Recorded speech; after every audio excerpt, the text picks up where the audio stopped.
Janae Longhurst. I'm going to show you what my process is normally when I edit my photos, especially if I have a large batch. So I always start editing my photos in Lightroom, just out of habit mostly, but I also feel like I'm fairly comfortable with it. So what I'll usually do is, after I've placed all my images in, usually what I'll do is I'll go under Library, and then I'll go under Folders, Add Folder, and then once it brings it up, then I select where I want it to be, and then choose. So I'm just dragging everything from my memory card right now. And once I do that, the reason why I do it this way is because it adds it rather than copies it. So it's just adding from the card and it's not making another copy. And then I would go through and pick the ones I want. The way I go through and select my photos, the ones that I want to continue editing, is if it's a photo that, let me go ahead and turn filters off.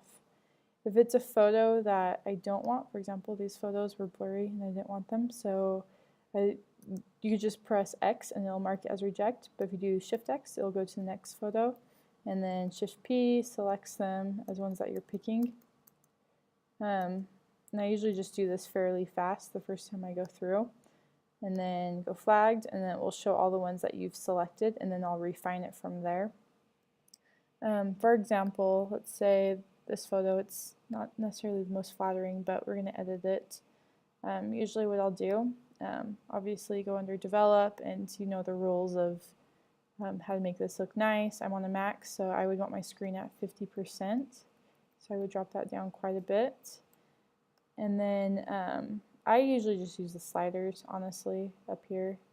Try to get it so it's a little bit more of a bell shape and make it so it's nice and bright still.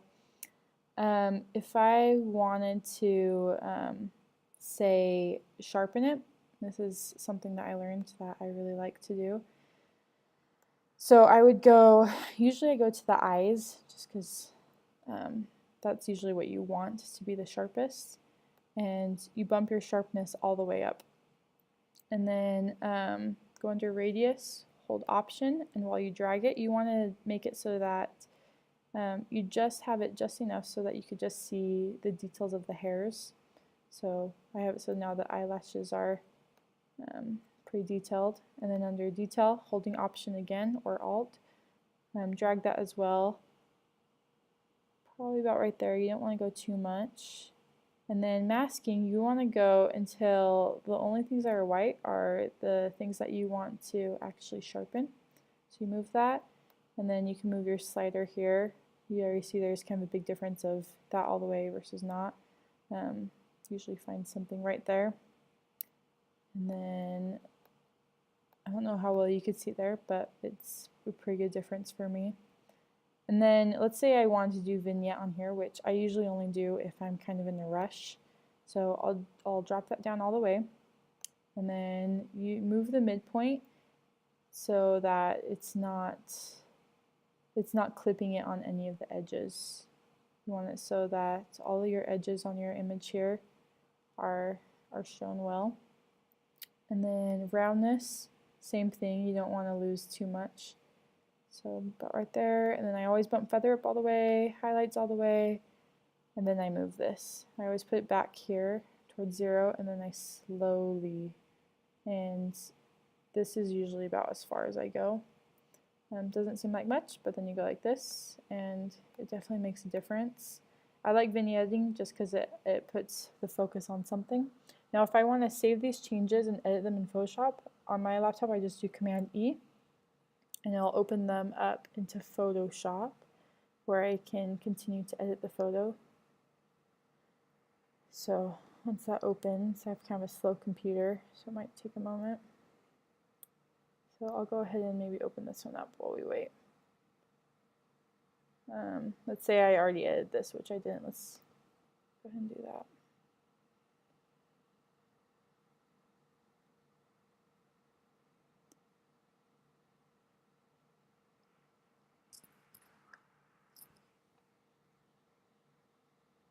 It's reading camera raw format. Normally what I would do, for example, that photo of my parents that I just barely pulled up, that one I did not edit in Photoshop or Lightroom yet. So I would normally, if I was just dragging it into Photoshop like that, I would edit it raw, which was the panel that came up first, but just for time's sake, I'm not going to do that. And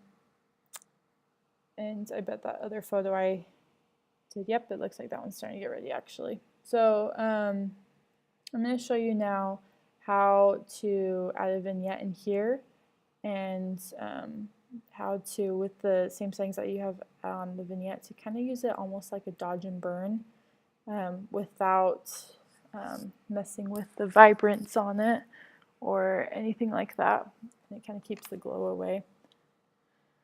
So what you do for that is you're going to push, after you make another layer, here we go, we'll just use this one then. And normally I would also, before doing this, I would probably do a frequency separation, which is a tutorial for another day, but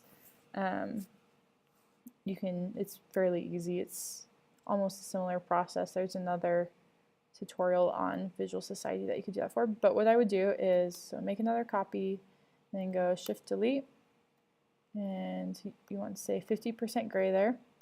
Click OK. And then change this to soft light. Most people, when they do dodge and burn, they don't do soft light. Normally you do, I believe it's multiply. But like I said before, it usually doesn't make it look as nice. Usually make this fairly large. You want the hardness to be fairly dim. I have this already at 10%, which I feel like is a good start, usually. And while I do this, I usually will check it every so often, make sure it's looking okay. So that's already the change there. Very subtle. You never want to over edit your photos unless obviously you're going for that look. Okay, and then what I would do is keeping it on black. Wanting to kind of just frame my face a little bit more. I'd probably go like down here, so that's a bit much, so maybe more just in here. And then I can go through and re-edit any of these that I want to. And then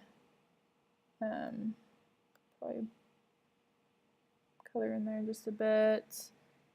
Press X and it switches to the white.